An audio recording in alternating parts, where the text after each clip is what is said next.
So with BT8 just around the corner, coming up and just, pre-release this weekend, and the next weekend's going to be the actual release of the set.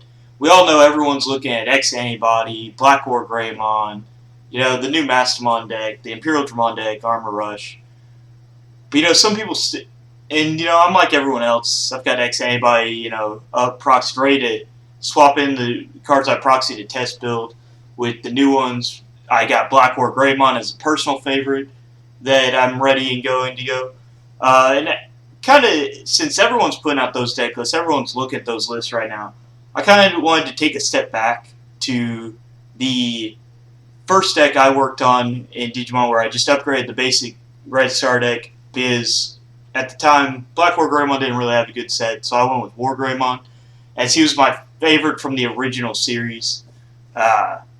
And he was just, I always thought was really cool, and so that's what I wanted to show. The deck list I've got currently going into BT8 that I will still be using to teach people to play, that I will still be using occasionally just when I don't feel like playing Black WarGreymon or X Antibody, or some of my other decks I have built, like my Chaos Galmon deck. Guys already put a video up about.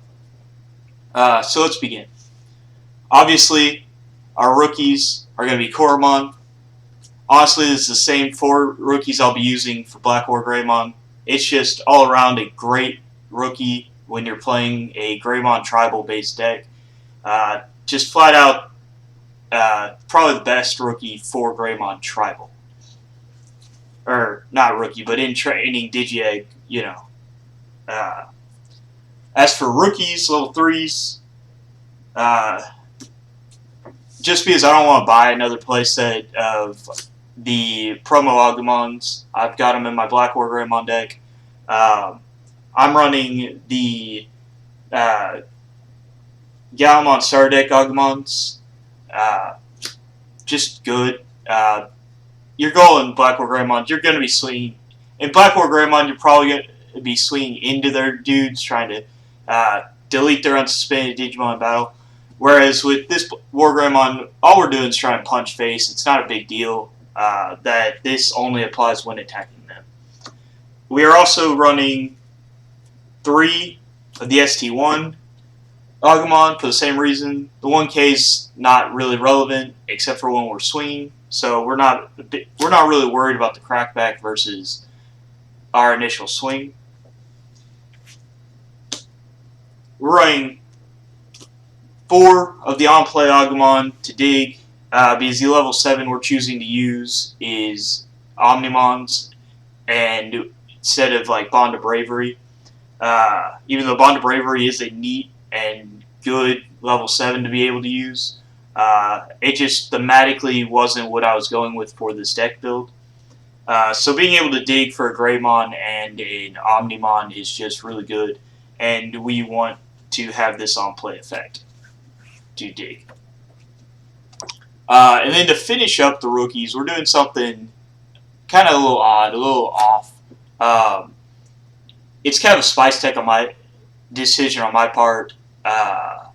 Just kind of wanted to see how it plays. I haven't really tested with it yet, as I just recently put in.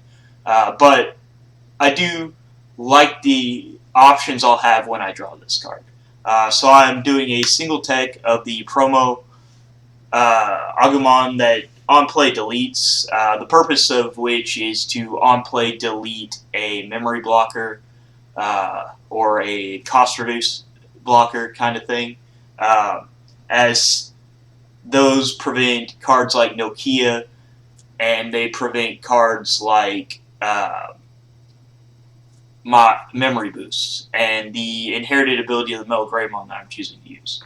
So I want to tech this for on-play delete, those kind of things, if I don't want to waste a better card for those kills. That brings us to our champions, or our level 4s. We're running 3 of the BT5 Greymon. This card's just a staple in any any Greymon tribal kind of deck. So like Black WarGreymon I'm running as well.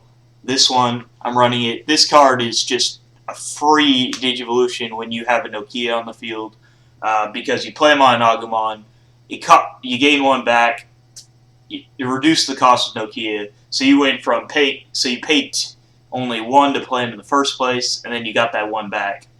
So it's just a free Digivolution, and that's just really good. Plus, he's a DP boost as an inherited, so that's always good. Then, for this build, we're running the 4 of ST1 Greymons.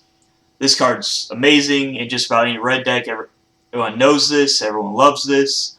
I'm using them here instead of in my Black WarGreymon deck because I wanted to play the new Greymon on the new Black Greymon card in my Black WarGreymon.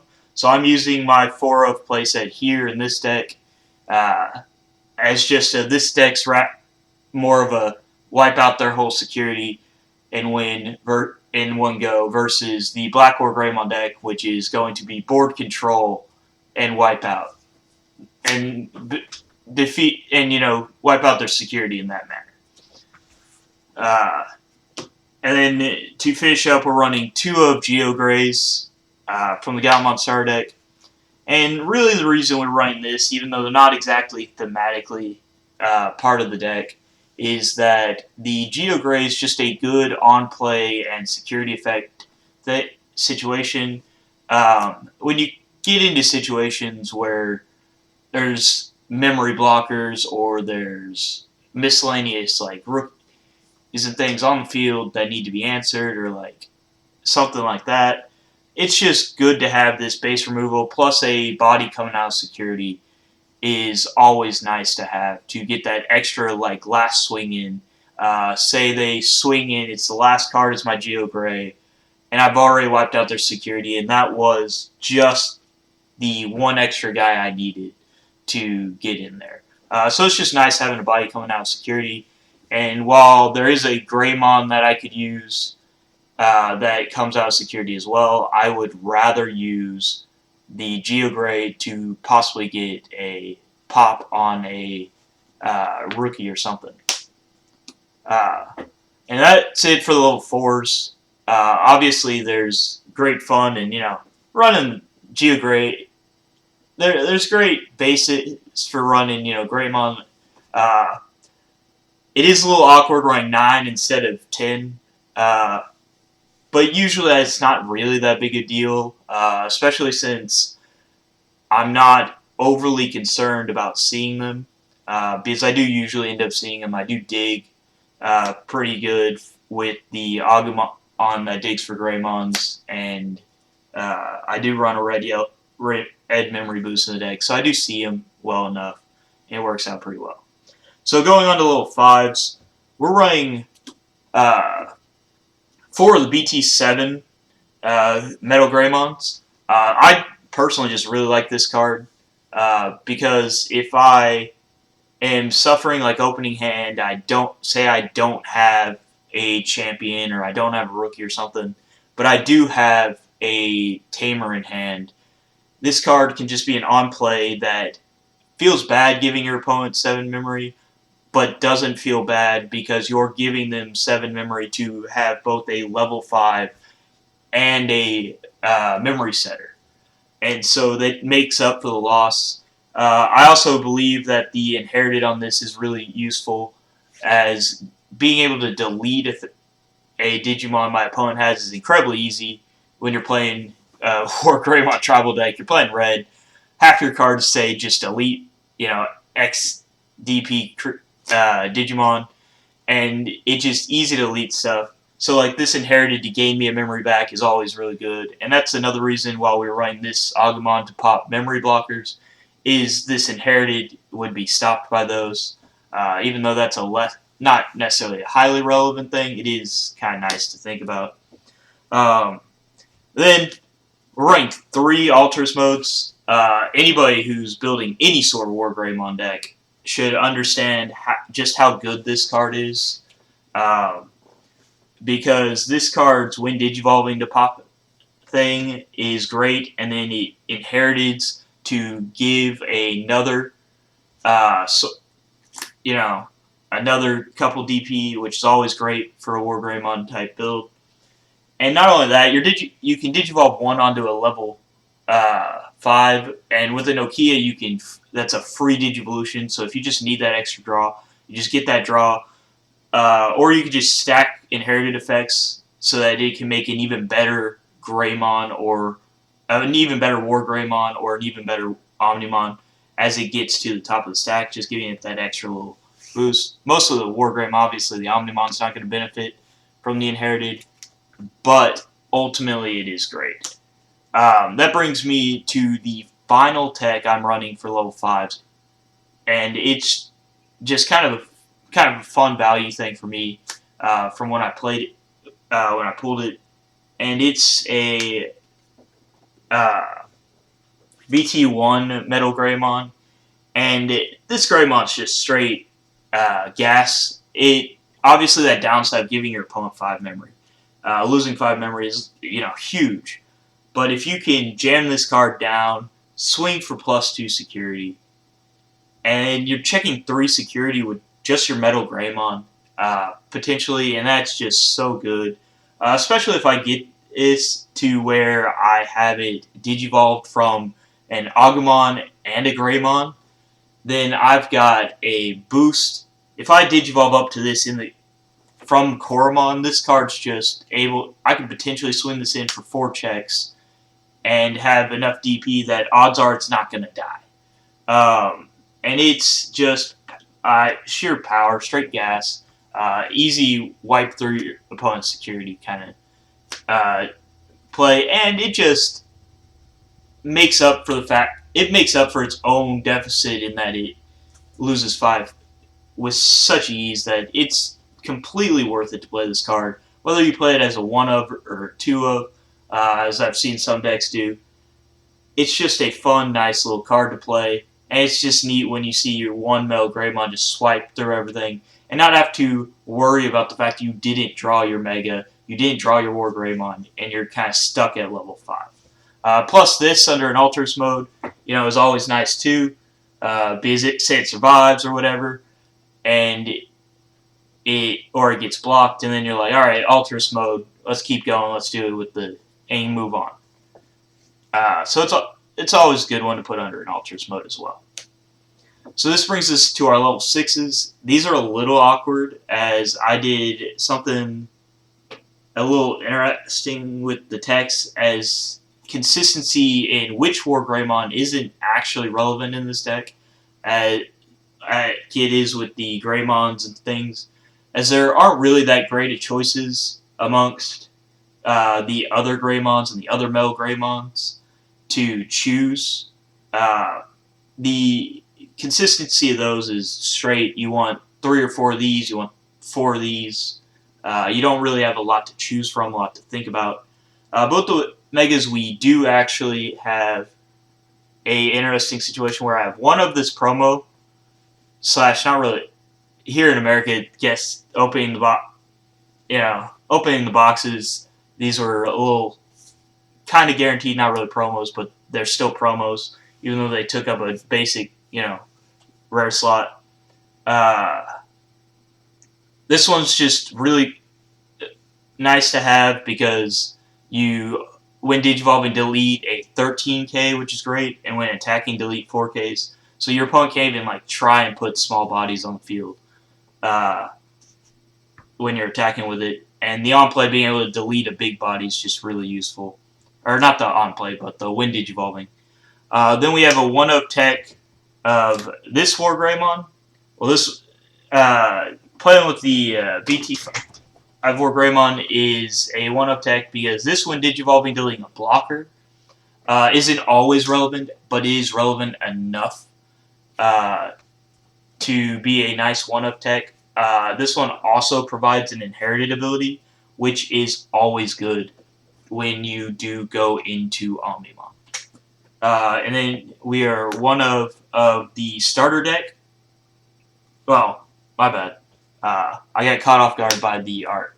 This is the one of the WarGreymon that has Delicate Plans built into them. Obviously, we all know Delicate Plans is a great card, stopping security effects from happening is beneficial and keeps it alive as it checks.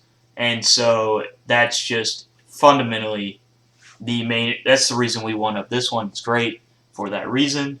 We one up the starter deck WarGreymon because it's just a goal of a one. It's just an OTK kind of card. That's what we're doing with it. It's just kind of fun to have that many security checks on a dude. So it's just fun to digivolve all the way into this one and then like basically OTK with it. That's really the only reason we're doing it. Like I said, it's kind of awkward that we're doing a bunch of one-ofs on WarGreymon, but the nature of this deck, you don't really need to see a specific WarGreymon. You just want to see a WarGreymon. However, to finish up my level 6s, I do run 2 copies of the EX01 Blitz WarGreymon. Now, this WarGreymon, in my opinion, is by far the most useful and valuable of the stack. As this WarGreymon has Blitz, I can go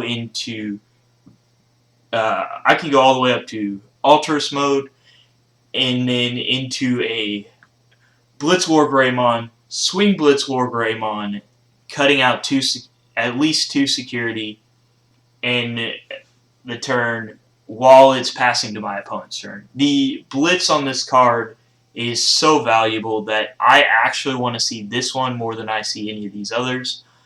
This one also makes up for this one. Not seeing this one because this one's when attacking deletes blockers, which again is highly relevant if your opponent's playing a blocker style deck or playing blockers in their deck, period. I know that it was less common this last meta, but you know, blockers come and go, and it's all dependent on your local store and who you're up against. And so just being able to blitz with this is super good. So I'm only running, and then we get to level 7s. I'm running 3 of them. I'm running 2 of the Blitz Omnimon. Same reason I like the Blitz WarGreymon. Being able to swing with my WarGreymon, wipe out most of it, and then digivolve into this, unsuspend, and blitz for the win is just all I need. You know, like I said, if you're using starter deck a Greymon, you're trying to get that OTK. You want that OTK, and this is a good finisher for that. And then just because, you know, it does have its relevance, I'm playing one of the OT Omnimon. I mean, come on, we started with it. We should keep playing, and even though we care about the Blitz one more, this one still has times it's relevant. It's still a good card, and still nice to have. So that brings us to our Tamers. We're running 3 of Marcus for the obvious reason. It's a memory setter. And then you gain a memory when you attack with the Greymon. Obviously, we're attacking with Greymon. We don't attack before we get to Greymon. And it's just fundamentally valuable for that reason. If you're playing a WarGreymon deck, Black WarGreymon, it doesn't matter. You should be running this card. Same thing. We're running Nokia's. Not exactly the same. Obviously, this card's a white tamer. So we can't play it off our MetalGreymons like we can our Marcus. But this card free plays our Agumon. So my 5-mana promo Agumon, it only costs 3. My on-play Agumon that digs is free. We play this card. We reduce like I said, we reduce the memory cost. We free Digivolve into Alterous mode. We free Digivolve into the BT5 Greymon. So it's just fundamentally a key card to any WarGreymon tribal deck. I'm running these tamers in both this and Black WarGreymon, although at different ratios than I am here. And then to top off my tamers, I am running one of Tai, and the thing about this Tai is that it's a memory setter, and it gives an extra +1 security. The only reason I'm actually running this is a personal flavor win kind of thing. I was feeling really bad running my WarGreymon tribal deck and only using Marcus and not any ties, because Marcus is the Shine Greymon tamer, not the WarGreymon tamer. So I just felt bad. I wanted to one-up deck this for that reason. And just wanted my tie in there. Plus the one extra security is nice. Like I said, I can Digivolve. This actually helps with Alterous mode, and this plus Alterous mode actually makes up for on-play Agumon and not having the Koromon under it. So there's value there. So we still get there for the extra security. So and then with options, we're running one of Gaia Force because we're playing WarGreymon. We got to have his signature move in there. We're running 2 of Atomic Blaster, just because the versatility of being able to remove multiple things is just so much more valuable than necessarily being able to hit just one massive thing. Though we still love to see Gaia Force. We're playing 1 red memory boost because obviously sometimes we got to dig beyond, and having that extra 2 memory, whether it comes out security or whether we actually got to play it, is incredibly valuable, especially since our WarGreymons didn't cost like 4 to Digivolve into. And then to finish up the deck, we were playing 1 Heir of Dragons. This card is actually kind of convenient. I like it if you have a memory setter on the field and your opponent has a memory blocker, so you can't deal with, so you can't use the delay on your memory boost. This card says, okay, draw 2 cards. Oh, hey, you have a Greymon. Blow up that memory blocker. So it's just a cool extra removal to have, but even more so, it is a valuable draw 2 when you just need more cards than you don't. Like, maybe you just need to draw something. I wanted to run this instead of a red memory boost because, 1, this card is a Greymon tribal card, and 2, being able to pop a memory blocker while getting card advantage is just as advantageous as being able to dig if you aren't able to pop the memory boost for the extra memory. So the value of this drawing 2 is just as much. Drawing 2 and popping a thing is just as valuable as digging through 4 for 1 card. This is strictly better if they don't have a memory blocker because you can get the extra memory. And so that's just kind of the way I chose to do WarGreymon. Like I said, I've got Black WarGreymon built, and I've been testing it, ready to, for BT8 to come out in another week or 2, another week or 2, or 2 weeks, I believe. Or pre-release is in a week, so get those cards then and play that deck. It'll be great. So, yeah, that was my WarGreymon tribal deck. Let me know what you think. Let me know if you like it. Let me know if you want to see my Black WarGreymon list, if you want to see my X Antibody list. I'm also open to throwing together any awkward, fun, weird lists. Like I threw together Waymon lists that I'm working. I was trying to tweak and test the other day just to get some fun playing cards that are less used, less popular. I wanted to play and a lot of guys want to see deck lists out there for those. So let me know, and I'll see what I can do about throwing together a list for a less popular deck. Other than that, hope you enjoyed the video.